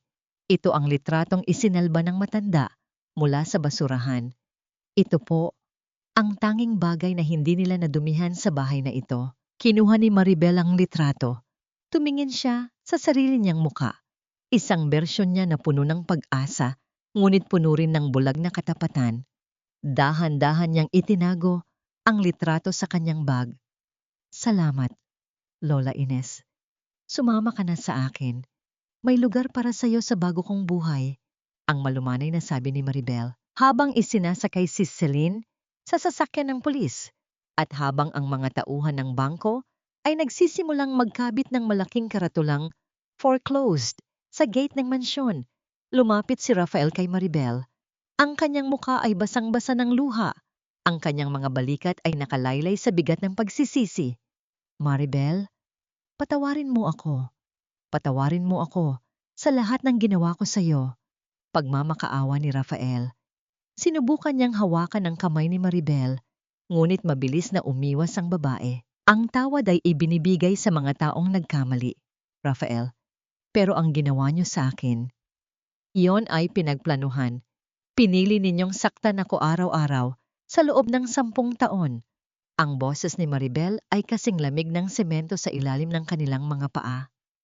Wala na tayong pag-uusapan pa. Ang bawat sentimo na nawala sa inyo, iyon ang halaga ng bawat luhang pumatak mula sa aking mga mata. Tumalikod na si Maribel. Ang bawat hakbang niya palayo sa mansyon ay tila pagpunit sa huling pahina ng isang madilim na kabanata. Ngunit bago pa man siya makapasok sa kanyang sasakyan, isang anino ang humarang sa kanyang daraanan. Ang lalaking may hawak ng itim na rosas kanina. Ngayon, malapit na siya. Nakasuot siya ng isang eleganteng gray suit. Ang kanyang mga mata ay matalim ngunit may halong paghanga habang nakatingin kay Maribel. Tapos na ang unang yugto, Maribel. Ngunit kailangan mong malaman na hindi lang si Celine ang naging kalaban mo sa likod ng tabing, ang sabi ng lalaki sa isang malalim at baritonong boses. Napatigil si Maribel. Sino ka? At bakit mo alam ang mga nangyayari sa buhay ko? Gumiti ang lalaki, isang nangiting hindi nagbibigay ng sagot, kundi mas maraming katanungan. Inabot niya ang isang maliit na flash drive kay Maribel. Tawagin mo na lang akong Sebastian, at ang laman niyan ay ang tunay na dahilan kung bakit pilit na kinuha ng pamilya ni Rafael ang mga lupain ng iyong mga magulang bago ka pa nila ipakasal sa kanya. Kumunot ang noo ni Maribel, ang akala niyang simpleng paghihiganti dahil sa pagtataksil ay tila nagbubukas ng isang mas malalim at mas madilim na sikreto tungkol sa kanyang sariling pamilya. Anong ibig mong sabihin? Ang kasal niyo ni Rafael ay hindi aksidente, Maribel. Ito ay isang business transaction na ikaw ang naging kabayaran. Ang huling sabi ni Sebastian bago ito, dahan-dahang naglakad palayo at nawala sa gitna ng nagkakagulong mga tao. Naiwan si Maribel na nakatayo sa tabi ng kanyang sasakyan, hawak ang flash drive. Ang hangin ay tila bumulong ng isang bagong panganib. Sa loob ng mansyon, narinig ang malakas na paghagulgol ni Doña Remedios habang sa pilitan silang pinalalabas ng mga otoridad. Ngunit ang isip ni Maribel ay wala na sa kanila. Ano ang sikretong nakatago sa nakaraan ng kanyang mga magulang? At bakit tila mas malaki ang utang na loob ng mga Villarreal sa kanya kaysa sa inaasahan niya? Ang bawat segundong tumatakbo sa loob ng madilim na opisina ni Maribel ay tila mga butil ng buhangin na bumabaon sa kanyang alaala. Sa harap ng liwanag ng kanyang laptop, ang mga dokumentong galing sa flash drive ni Sebastian ay dahan-dahang nagbubukas ng isang sugat na akala niya ay matagal nang naghilom. Hindi lamang ito tungkol sa pera. Ito ay tungkol sa dugo, sa pawis, at sa huling hininga ng kanyang mga magulang. Kaya pala gano'n na lamang ang pagpupumilit ni Doña Remedios na ipakasal ako kay Rafael. Pabulong na sabi ni Maribel. Ang kanyang tinig ay nanginginig sa matinding pighati. Sa screen, nakita niya ang mga pirmang huwad. Ang lupain ng kanyang pamilya sa Batangas, na ngayon ay isa ng dambuhalang industrial park, ay kinuha ng mga Villarreal sa pamamagitan ng pananakot at panlilinlang noong mamatay ang kanyang ama sa isang aksidenteng tila. Hindi na rin aksidente sa paningin ni Maribel ngayon. Ang bawat sentimo na nagpalago sa kumpanya ni Rafael ay galing sa paghihirap ng mga magulang niya. Siya ay hindi lamang naging asawa, siya ay naging isang buhay na prenda. Dahan-dahang isinara ni Maribel ang kanyang laptop. Ang kanyang mga mata ay tuyo, wala nang luhang mailalabas, ngunit ang kanyang puso ay tila naging isang matigas na bato na hinubog ng 10 taong panloloko. Sa kabilang dako ng lungsod, sa loob ng masikip at amoy bakal na presinto, ang ingay ng mga electric fan at ang amoy ng lumang papel ay tila sumasakal kay Rafael. Nakaupo siya sa isang matigas na bangko, ang kanyang mamahaling polo ay lukot na at may mantsa ng pawis. Sa tabi niya, si Doña Remedios ay pilit na nakikipagtalo sa isang pulis. Ang kanyang boses ay mataas ngunit wala na ang dating awtoridad. Hindi niyo ba kilala kung sino ang kinakausap niyo? Kami ang mga Villarreal. Isang tawag ko lang sa nakakataas ay mawawalan kayo ng trabaho. Ang bulyaw ng matanda, bagaman ang kanyang mga daliri ay nanginginig habang hinihimas ang kanyang leeg na wala na ngayong suot na kwintas. Mrs., wala na pong Villarreal sa listahan ng mga makapangyarihan ngayon. Ang tanging listahan na kinabibilangan niyo ay ang mga may warrant of arrest para sa malakihang tax evasion at fraud. Ang malamig na sagot ng pulis bago ito tumalikod at nagpatuloy sa pagtitipa. Biglang bumukas ang pintuan ng presinto. Ang lahat ay napatigil nang pumasok si Maribel. Kasunod ang kanyang mga abogado. Ang kanyang tindig ay tila isang reynang nagbabalik para kunin ang kanyang korona. Sa gitna ng kaguluhan, ang kanyang presensya ay nagdala ng isang uri ng katahimikan na nakakangilo. Maribel! Ang sigaw ni Rafael. Agad itong tumayo at sumubok na lumapit, ngunit pinigilan siya ng mga rehas at ng mga bantay. Maribel, tulungan mo kami. Si Mama, hindi niya kaya rito. Alam kong may galit ka, pero parang awa mo na. Bawiin mo ang mga demanda. Tumingin si Maribel kay Rafael. Sa unang pagkakataon, hindi awa ang naramdaman niya, kundi isang malalim na pagkadiri. Lumapit siya ng dahan-dahan, ang bawat tunog ng kanyang sapatos sa semento ay tila isang hatol na dumarating. Bawiin ang demanda? Rafael? Ang mahinahong tanong ni Maribel. Ang kanyang boses ay walang galit, ngunit bawat salita ay may bigat ng katarungan. Sasabihin mo ba yan sa mga magulang ko kung narito pa sila? Sasabihin mo ba yan habang pinipirmahan ninyo ang mga pekeng dokumento para makuha ang lupa namin? Napatigil si Rafael. Ang kanyang muka ay naging kasing puti ng pader. Anong sinasabi mo? Inilabas ni Maribel ang isang kopya ng dokumento at idiniin ito sa rehas. Alam ko na ang lahat, Rafael. Ang 10 taon na pananakit niyo sa akin ay wala pa sa kalahati ng ninakaw niyo sa pamilya ko. Akala niyo ba ay habang buhay akong magiging bulag? Maribel, iha, makinig ka. Sabat ni Doña Remedios, ang kanyang boses ay biglang naging malambing. Isang kaplastikang dati ay nagpapasunod kay Maribel. Ginawa namin yon para sa kinabukasan niyo ni Rafael, para maging matatag ang inyong pagsasama. Ang pagsasama natin ay itinayo niyo sa mga bangkay ng pangarap ng pamilya ko. Putol ni Maribel sa kanyang biyenan. At ikaw, Ma, huwag mo na akong tawaging iha. Dahil ang babaeng binaliwala niyo, ang babaeng tinawag niyo na baog at walang silbi.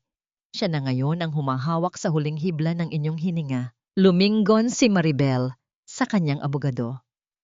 Attorney, siguraduhin na walang piyansang ilalabas para sa kanila.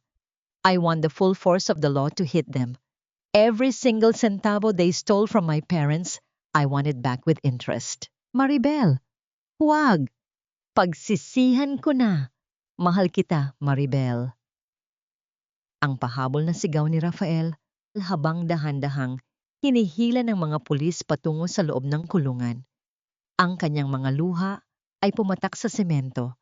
Ngunit para kay Maribel, ang mga iyon ay tila ulan lamang na walang saysay. Sa labas ng presinto, ang hangin ay sariwa. Huminga ng malalim si Maribel.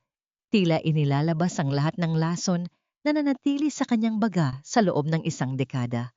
Isang itim na sasakyan ang huminto sa kanyang harap. Bumaba ang salamin nito at lumitaw ang mukha ni Sebastian. You handled that well, ang sabi ni Sebastian. May bakas ng paghanga sa kanyang mga mata. Pero huwag kang pakasisiguro, si Celine ay nakatakas habang inililipat siya ng pasilidad. May mga taong tumulong sa kanya. Kumunot ang noo ni Maribel. Sino ang tutulong sa isang manlolokong katulad niya? Iyon ang kailangan nating malaman. Ang laban na ito ay hindi lang tungkol sa mga Villarreal. Ang babala ni Sebastian, inabot niya ang isang maliit na tracker kay Maribel. Keep this. Malaki ang hinala ko na ang taong nasa likod ni Celine ay ang parehong tao na naging dahilan kung bakit nawala ang preno ng sasakyan ng mga magulang mo 10 taon na ang nakalilipas. Nanlamig ang buong katawan ni Maribel. Ang katarunggang akala niya ay nakamit na niya ay tila isang maliit na bahagi lamang ng isang mas malaking sabuatan. Sino ang tinutukoy mo, Sebastian? Hindi sumagot ang lalaki. Sa halip ay tumingin lang ito sa malayo kung saan ang araw ay nagsisimula nang lumubog. Maging handa ka, Maribel. Dahil sa mundong ito, ang pinakamalapit mong kaibigan ay maaring ang iyong pinakamatalim na kaaway. Sino ang tunay na mastermind sa likod ng trahedya ng pamilya ni Maribel? At ano ang tunay na motibo ni Sebastian sa pagtulong sa kanya? Ang malamig na hangin ng selda ay tila sumasalamin sa lamig ng mga mata ni Maribel habang nakatayo siya sa labas ng bakal na rehas. Sa kanyang likuran, ang napakalaking gusali ng munisipyo ay nagsilbing isang hindi pangkaraniwang tanawin na may mga kurtinang nakabukas at mga ilaw na kumikinang. Nakabaligtaran ng kadiliman kung saan napunta si Rafael. Ang 10 taong nanahimik na pagdurusa ay nagsimulang magkaroon ng boses, isang boses na malakas at hindi na natitinag. Rafael, sabi ni Maribel, ang kanyang tinig ay hindi sumisigaw, ngunit may lakas na bumabasag sa ingay ng presinto. Hindi ako naparito para sa'yo. Napadilat si Rafael. Ang kanyang muka ay tila pinaghalong pagsisisi at desperasyon. Ang kanyang mamahaling polo ay lukot at marumi, na wala na ang dating-dating ng isang mayaman. Nakatingin siya kay Maribel na parang isang desperadong nalulunod na kumakapit sa kahoy. Maribel, sana maintindihan mo, hindi ko alam kung paano nangyari ang lahat ng ito. Ang pagmamakaawa niya, ang kanyang boses ay nanginginig. Nabulag lang ako noon sa pera at sa pangarap na mapalaki ang ating pamilya. Pangarap na kailanman ay hindi mo naging tunay na layunin, Rafael. Sagot ni Maribel, ang kanyang tingin ay malamig at walang bahid ng awa. Nabulag ka sa kasakiman at hinayaan mong ang aking buhay ang maging kapalit ng iyong kayabangan. Pinatunayan mong ang bawat hinala ko sa loob ng 10 taon ay tama. Dahan-dahan siyang lumapit sa rehas. Ang kanyang mga mata ay tumutok sa kanyang dating asawa. Alam mo ba kung ano ang pinakamasakit, Rafael? Hindi ang hindi ko pagkakabuntis. Hindi ang panloloko ni Celine, kundi ang malaman na lahat ng sakripisyo ko ay hindi naging sapat. Ang malaman na ang pagmamahal ko ay hindi kailanman nakatapat sa kinang ng pilak at diamante na pilit ninyong ipinamumuka sa akin. Ibinaba ni Maribel ang kanyang bag at kinuha ang isang bagay mula roon. Ito ay isang simpleng peso coin na kupas na at halatang luma. Ito ang unang perang naipon ni Maribel noong bata pa siya na inilaan niya noon para sa pagpapakasal nila ni Rafael. Ang maliit na barya na ito ay ang tanging regalo na may tunay na halaga sa kanya mula sa kanyang pagkabata.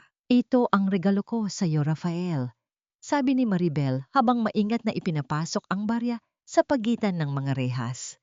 Ito ang halaga ng lahat ng taon na nagpanggap akong asawa mo. Ito ang halaga ng aking pag-ibig na sinayang mo. Wala kang karapatang humingi ng tawad at mas lalo kang walang karapatang humingi ng tulong sa akin. Gumiti ng mapait si Rafael. Ang barya ay nahulog sa kanyang palad. Ito ay kasing bigat ng buong mundo sa kanyang kamay. Ang dating pangarap na maging mayaman at makapangyarihan ay napalitan ng kawalan at kahihiyan.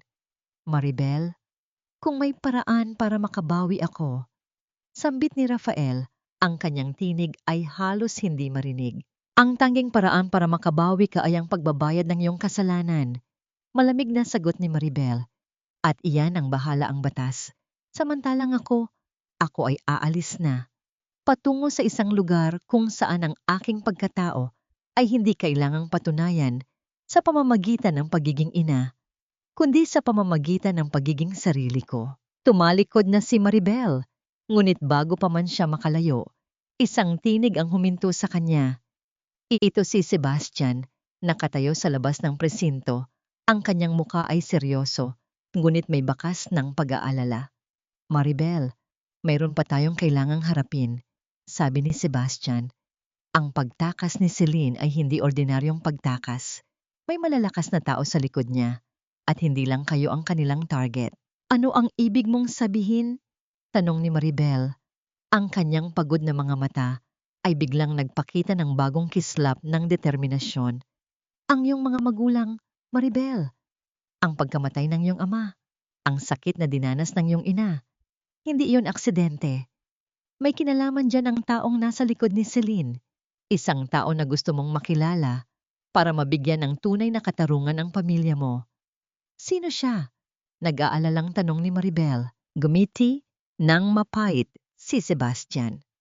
Ang taong nagpapatakbo ng negosyo ng mga Villarreal sa likod ng mga anino. Ang taong naging dahilan kung bakit kayo nawalan ng lahat. Ang taong may pinakamalaking utang sa iyo at sa iyong pamilya. Ang hangin ay tila huminto. Ang bawat tunog sa presinto ay nawala. Ang tanging naririnig ni Maribel ay ang tunog ng kanyang sariling tibok ng puso. Isang tunog na ngayon ay hindi na kasing lamig ng bato, kundi nag-aalab na parang apoy. Ang kanyang paglalakbay ay hindi pa tapos. Ang tunay na laban ay nagsisimula pa lamang. Lumapit si Sebastian kay Maribel at maingat na hinawakan ang kanyang balikat. Huwag kang matakot, Mel. Hindi ka nag-iisa. Kailangan nating ipakita sa kanya ang tunay na lakas ng isang babaeng handang lumaban para sa kanyang karapatan. Tumango si Maribel, ang kanyang tingin ay nakatuon sa malayo. Sa isang hinaharap na hindi pa niya nakikita, ngunit tiyak niyang ipaglalaban. Ang dating martir ay ngayon ay isang mandirigma. Handang harapin ang kanyang mga multo at ang mga taong lumikha nito. Handa na ako, sabi niya. Ang kanyang tinig ay matatag. Sa loob ng selda, tahimik na pinagmasdan ni Rafael ang lumang piso na mahigpit niyang hawak sa palad. Ang baryang minsang sumisimbolo sa kanyang mga pangarap ay ngayon nagsisilbing paalala ng mga pagkakataong nawala at mga desisyong kanyang pinagsisisihan. Sa kabilang sulok, nakaupo si Doña Remedios, tahimik na nakatitig sa mga alahas na dati niyang ipinagmamalaki. Ang mga bagay na minsang nagbigay sa kanya ng pakiramdam ng kapangyarihan ay tila wala ng halaga sa harap ng mga pagbabagong dumating sa kanilang buhay. Binalot ng katahimikan ang silid. Ang kanilang mga buntong hininga at mabibigat na pagninilay ay tila sumasama sa malamig na hangin, dala ang bigat ng mga alaala at ang pagharap sa mga bunga ng mga naging pagpili nila sa nakaraan. Isang himig ng panghihinayang na dumating ng huli na ang lahat. Ano ANG magiging susunod na hakbang ni Maribel laban sa misteryosong mastermind?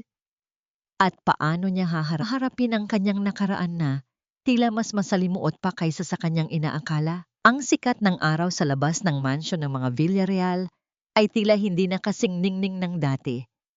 Ang bawat sulok ng bakuran na dati ay puno ng mga mamahaling sasakyan ay bakante na ngayon, maliban sa ilang mga truck na nagkakarga ng mga kagamitang na foreclose ng bangko. Sa gitna ng kaguluhang ito, nakatayo si Doña Remedios sa gilid ng kalsada, yakap ang isang maliit na bag na naglalaman ng kanyang mga huling personal na gamit. Ang kanyang buhok ay gulo-gulo at ang kanyang mukha ay puno ng pawis habang tinitiis ang init ng tanghali. Isang bagay na hindi niya naranasan sa loob ng maraming dekada dahil sa kanyang air-conditioned na buhay.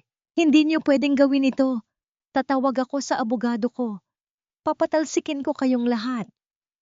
Ang kanyang sigaw ay paos at wala ng puwersa, tila isang sirang plaka na hindi na pinapakinggan ng mga trabahador na abala sa paghakot. Isang eleganteng sasakyan ang dahan-dahang huminto sa tapat ng mansyon.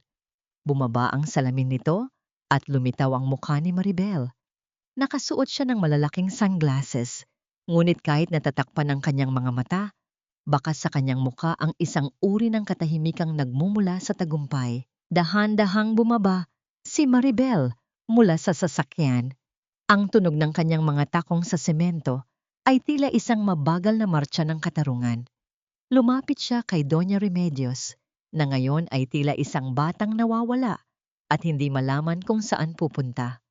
Wala ka nang matatawagang abogado, ma, ang mahinahong, sabi ni Maribel, dahil ang lahat ng pambayad niyo sa kanila ay nagmula sa pera ng mga magulang ko.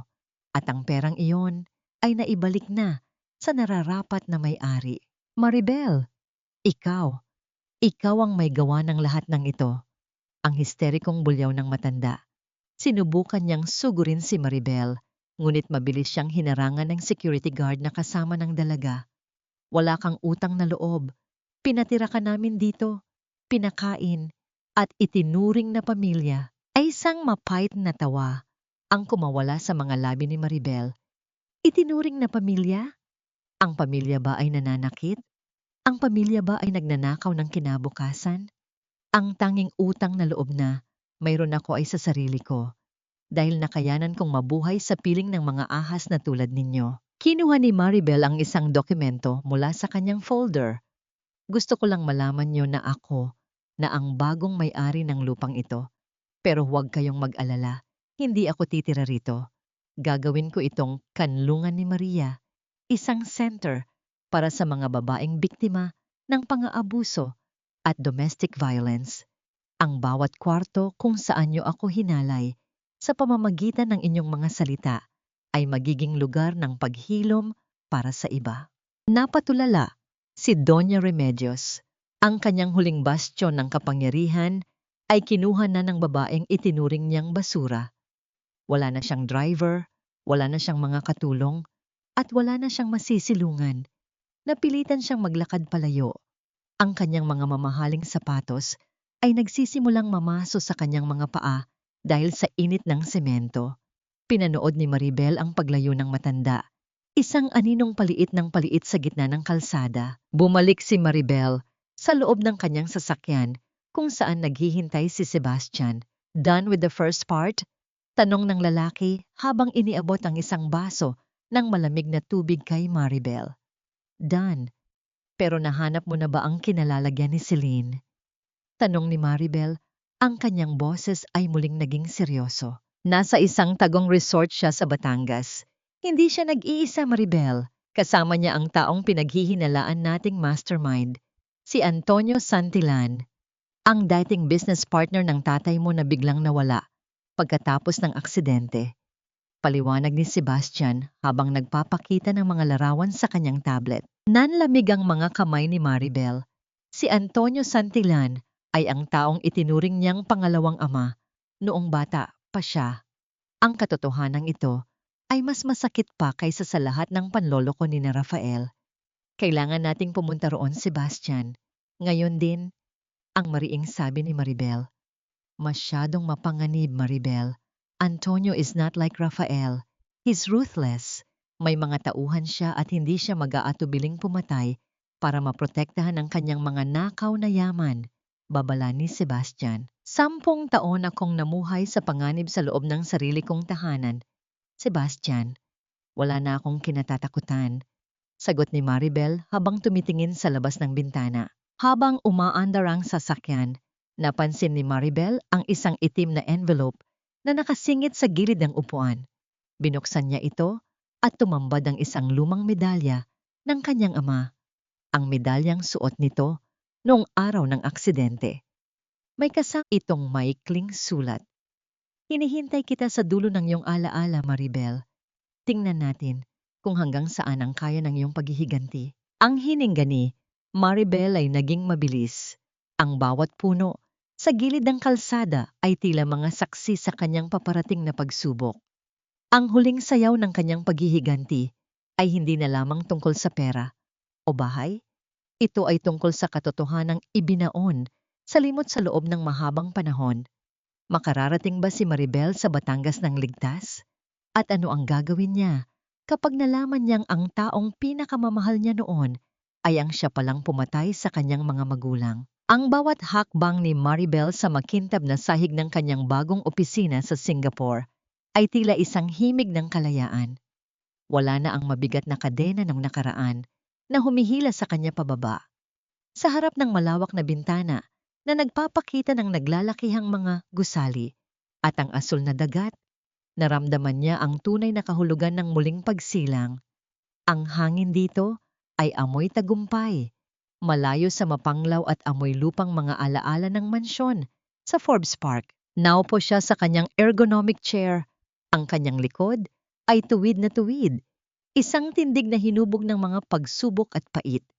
Sa ibabaw ng kanyang mesa, isang malaking bungkos ng mga sariwang puting liryo ang nagbibigay ng bango sa buong silid.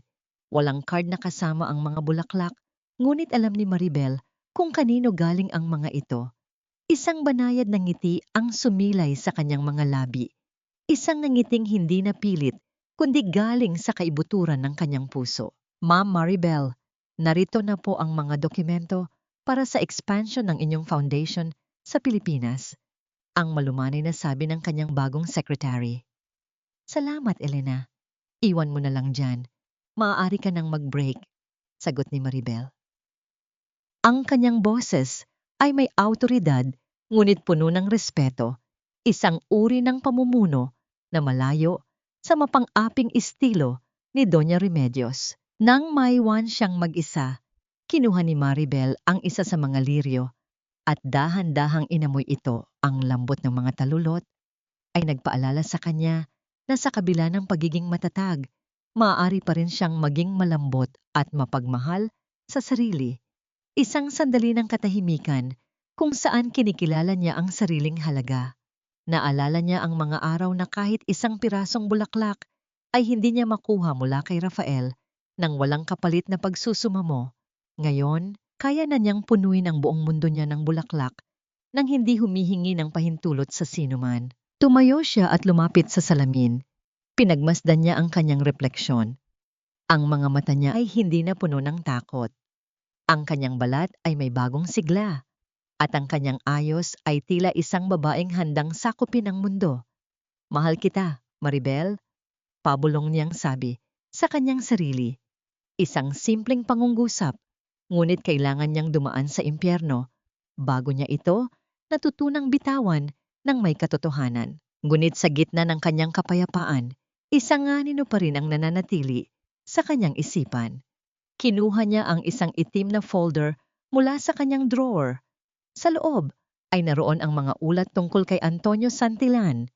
Ang lalaking ito ang huling piraso ng puzzle na kailangan niyang ayusin.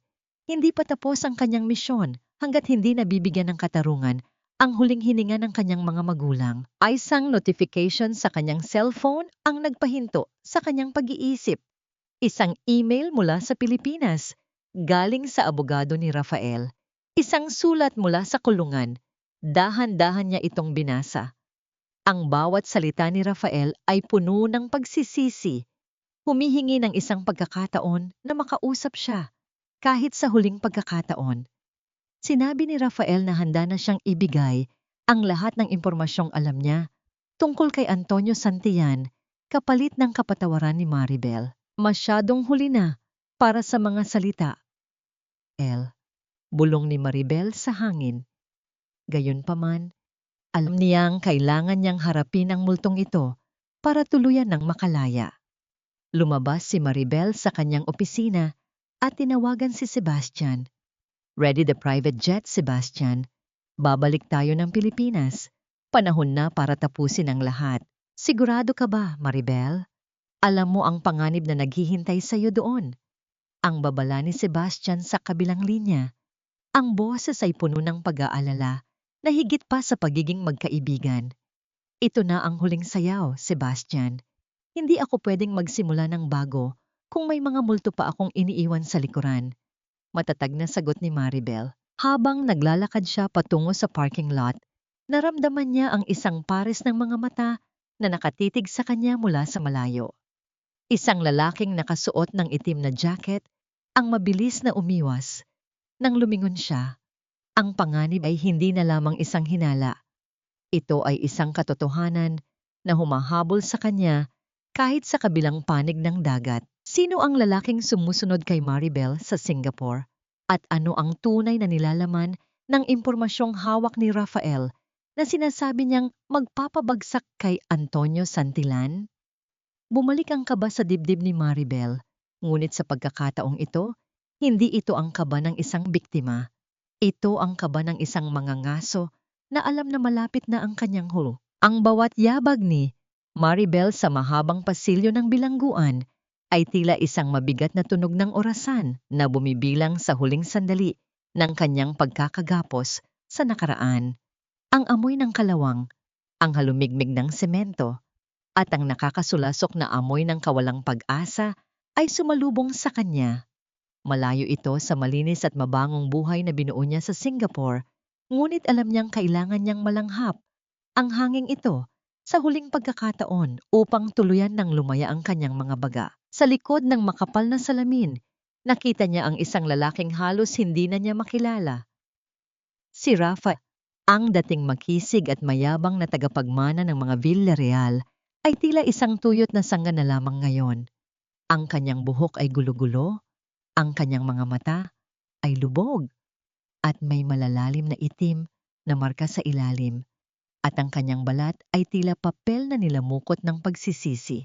Nang mag-anggat ng tingin si Rafael at makita si Maribel, tila nakakita siya ng isang anghel sa gitna ng impyerno. Maribel, dumating ka. Ang garalgal na boses nito sa intercom ay tila isang hikbi na pilit pinipigilan. Naparito ako para sa katotohanan. Hindi para sa'yo. Ang malamig na panimula ni Maribel. Ang kanyang mga kamay ay nakapatong sa lamesa, matatag at hindi nanginginig. Alam kong wala na akong karapatan. Ang sabi ni Rafael habang ang kanyang mga luha ay nagsisimulang pumatak sa maruming lamesa. Ang liham ko. Totoo ang lahat ng nakasulat doon. Si Antonio Santillan, siya ang utak. Noong gabi ng aksidente ng mga magulang mo, hindi iyon simpleng mechanical failure. Naramdaman ni Maribel ang biglang paglamig ng kanyang dugo.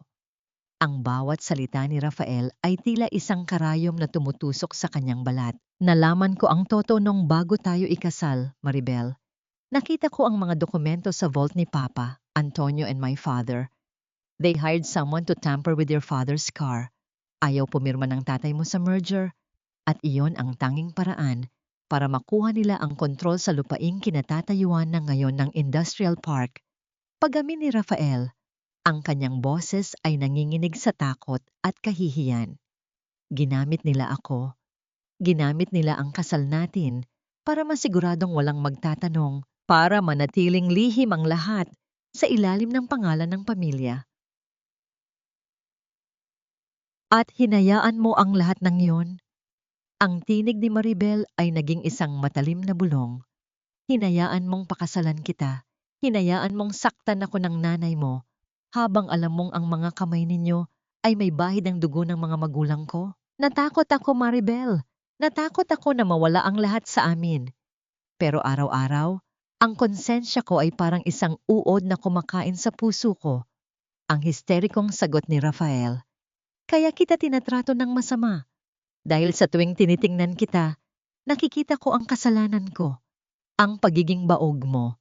Iyon ang naging sandata namin para paniwalain kang ikaw ang may pagkukulang, para hindi ka maging matapang na magtanong tungkol sa ibang bagay. Dahan-dahang tumayo si Maribel. Ang sakit na naramdaman niya ay hindi na ang sakit ng isang biktima, kundi ang sakit ng isang taong napatunayan ang pinakamasamang hinala ng mundo. Ang 10 taon ng kanyang buhay ay itinayo sa isang sementeryo ng mga kasinungalingan. Maribel, patawarin mo ako. Parang awa mo na. Patawarin mo ako. Ang pagmamakaawa ni Rafael habang idinidikit ang kanyang mga palad sa salamin. Tila gustong hawakan ang dulo ng daliri ni Maribel. Tumingin si Maribel nang diretso sa mga mata ni Rafael. Ang pagpapatawad, Rafael, ay hindi isang bagay na ibinibigay ko sa iyo para gumaan ang pakiramdam mo. Ang pagpapatawad ay ibinibigay ko sa sarili ko. Pinapatawad ko ang sarili ko dahil hinayaan kong manatili ako sa piling mo ng ganoon katagal. Pinapatawad ko ang sarili ko dahil naniwala ako sa mga lason ninyo. Kinuha ni Maribel ang kanyang bag. Ang impormasyon tungkol kay Antonio, ibigay mo yan sa mga abogado ko. Iyan ang tanging paraan para mabawasan ang hatol sa iyo, hindi ang aking awa. Maribel, mahal kita. Kahit sa ganitong paraan, mahal pa rin kita. Ang huling sigaw ni Rafael habang hinihila na siya ng mga gwardya pabalik sa selda. Hindi lumingon si Maribel. Naglakad siya palabas ng gusali. Paglabas niya sa gate ng prison, ang sikat ng araw ay tila humahaplos sa kanyang mukha. Kinuha niya ang kanyang cellphone at tinawagan si Sebastian. He told me everything, Sebastian. The accident, the land, the merger. Antonio is the target now. Ang sabi ni Maribel. Ang kanyang boses ay puno ng kakaibang katahimikan. I know. Narito na ako sa tapat, Maribel. Sagot ni Sebastian. Pumasok si Maribel sa sasakyan. Ngunit bago sila umandar, nakita niya ang isang pamilyar na anino sa kabilang panig ng kalsada. Isang babaeng nakasuot ng wig at malalaking sunglasses, mabilis na sumakay sa isang taxi, Celine. Sebastian, si Celine iyon, ang sabi ni Maribel habang itinuturo ang lumalayong taxi. Hindi siya tumakas para lang magtago. May pupuntahan siya. I think I know where she's going, sabi ni Sebastian habang mabilis na pinaandar ang sasakyan.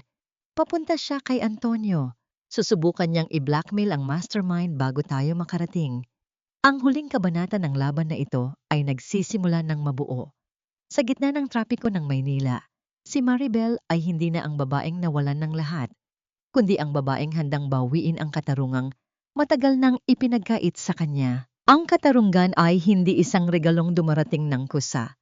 Ito ay isang bunga na pilit na inaani mula sa matigas na lupa ng pagtitiis at paninindigan. Sa harap ng isang dambuhalang rest house sa tabing dagat ng Batangas, nakatayo si Maribel habang pinagmamasdan ang huling muog, kasama ang sumira sa kanyang pamilya. Ang alon ng dagat ay humahampas sa mga bato. Isang malakas at paulit-ulit na tunog na tila sumasabay sa pintig ng kanyang puso. Matatag, malakas, at hindi na natatakot. Sa loob ng malawak na balkonahe, nakaupo si Antonio Santillan. Hawak nito ang isang baso ng mamahaling alak. Ang kanyang muka ay may bakas ng kayabangan na tila siya pa rin ang hari ng lahat. Sa tabi niya ay si Celine, na ngayon ay mukhang basang sisiw, pilit na humihingi ng tulong at proteksyon. Antonio, kailangan mo akong itago. Alam ni Maribel ang lahat. Hahanapin tayo ng mga pulis.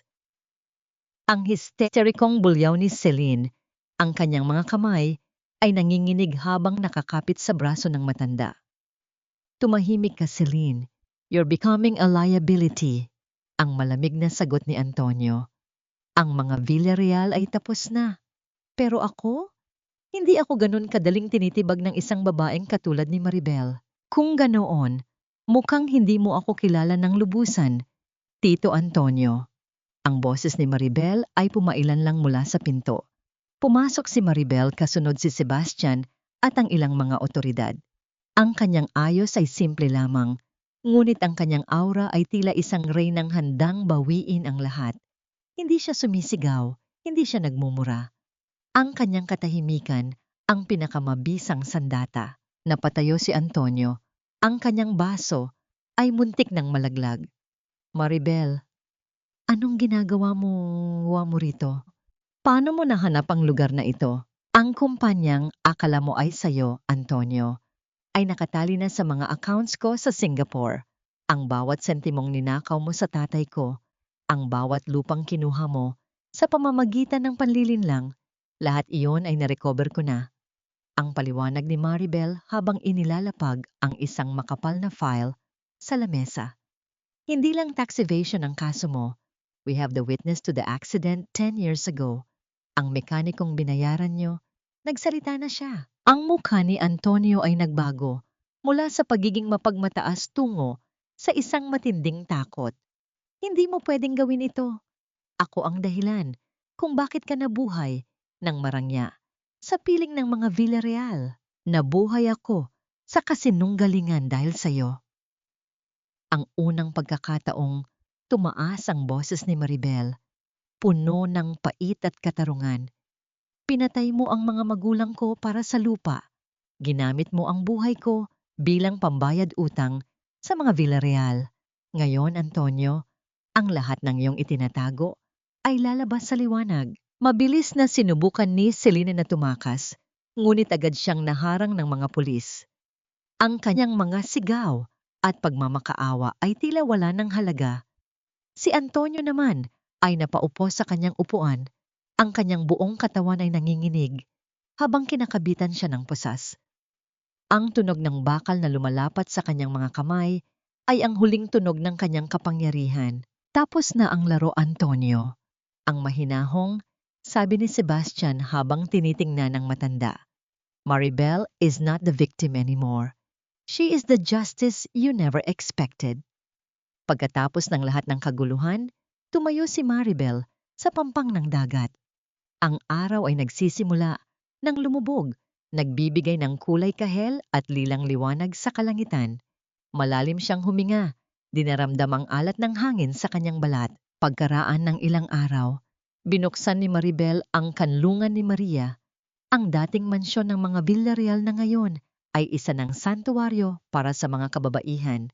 Sa harap ng gate, nakasulat ang isang kataga. Hindi kailanman baog ang pusong marunong magmahal sa sarili. Binisita ni Maribel ang puntod ng kanyang mga magulang. Naglatag siya ng mga puting liryo sa ibabaw ng marmol.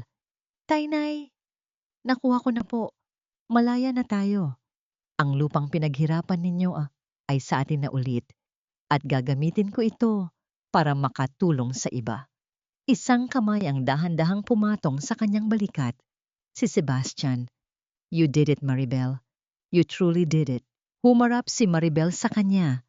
Ang kanyang mga mata ay nagniningning sa ligaya. Salamat, Sebastian. Sa lahat. Ngayon ko lang naramdaman na ang buhay ay hindi lang pala tungkol sa pagtitiis. Ano ang plano mo ngayon? Tanong ni Sebastian. May halong pag-asa sa kanyang tinig. Gusto kong bumalik sa Singapore, pero sa pagkakataong ito, hindi para magtago. Sagot ni Maribel habang nakatingin sa malayo.